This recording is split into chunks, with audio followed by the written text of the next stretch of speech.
Rome, so the saying goes, wasn't built in a day, but 24 hours in the new SimCity is enough time to achieve a shining example of civilization. Progress and change are inevitable, but this more streamlined track to success gives the game a different feel that's not without its compromises. With strong similarities to earlier releases and obvious new inspirations from social gaming, SimCity's long-awaited return performs a delicate juggling act with innovation, tradition, and accessibility, resulting in a remarkable game that opens the door for a wider range of players, but risks alienating longtime fans. It certainly makes a good first impression. Thanks to a level of detail provided by the GlassBox engine, cities have never looked better, and the subdued but memorable soundtrack manages to lend emotional weight to the down and dirty business of city planning. In the first few hours of play, it's easy to appreciate the way it hides the statistical complexity of the original behind an intuitive user interface, and small little details like the way power lines go up as you lay down your roads allow development to move at a greater pace than ever before.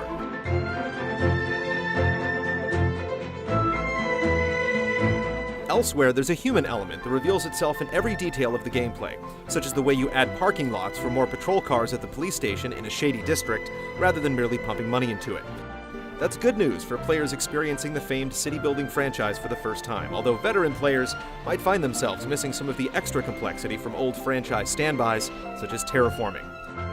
Decisions like this mark a noticeable shift in SimCity's approach. In the past, SimCity was largely a game of maps and figures. Now an option to zoom in on your populace to observe their daily lives reveals the incorporation of elements from The Sims. The ability to drill down to the micro level is sometimes breathtaking and often pretty useful. By following a commuter from his household to his workplace, you might get an idea of how to fix a traffic problem. At other times, individual Sims will speak up to let you know they have no water or power, which may or may not be true since there's some evidence of possible bugs in the release build.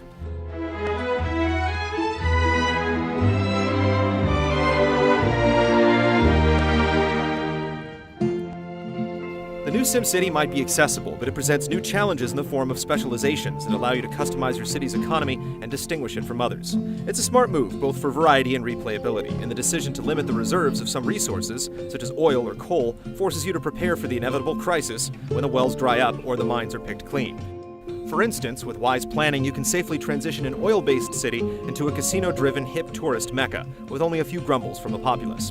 Much of SimCity's challenge lies in situations like this, and it marks a massive and welcome step toward realism that was largely absent in previous releases.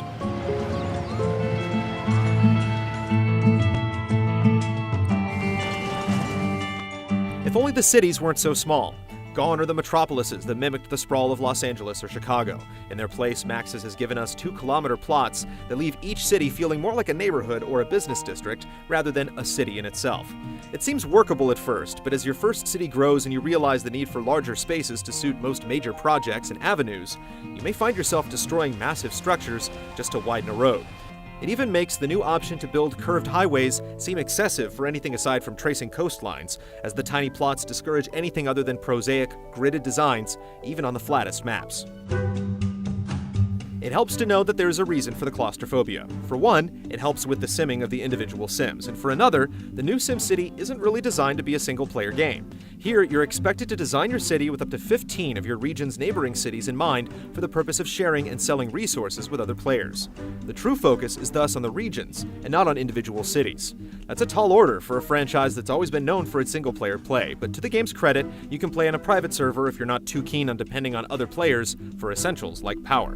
On one hand, this forced cooperation can seem like a hassle, particularly if you don't know the mayors who share your region. It's especially problematic when they're poor communicators, as you could find your city in chaos if another mayor in your region bulldozes a power plant you've been relying on without telling you.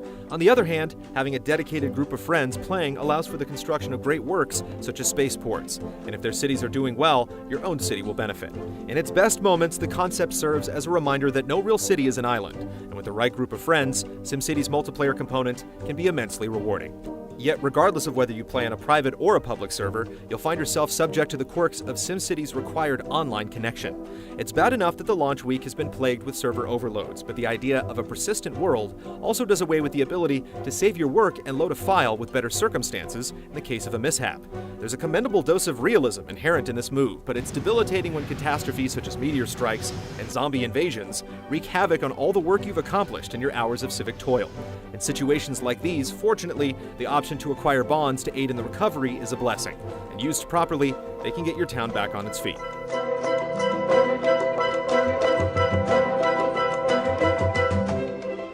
There are hardships and there are triumphs, but one thing is clear. This is a new and different SimCity, one influenced by its predecessors but designed with a new audience in mind. Aside from some issues with its online requirements, bugs, and restrictions on city size, it's still a satisfying and addicting simulator that will grant dozens of hours of entertainment with one well-designed city alone. It's best played with friends, but there's still plenty of fun in store for those who go it alone. And the work Maxis has done here proves that the beloved franchise can still hold its own in a gaming world vastly different from its first appearance in 1989.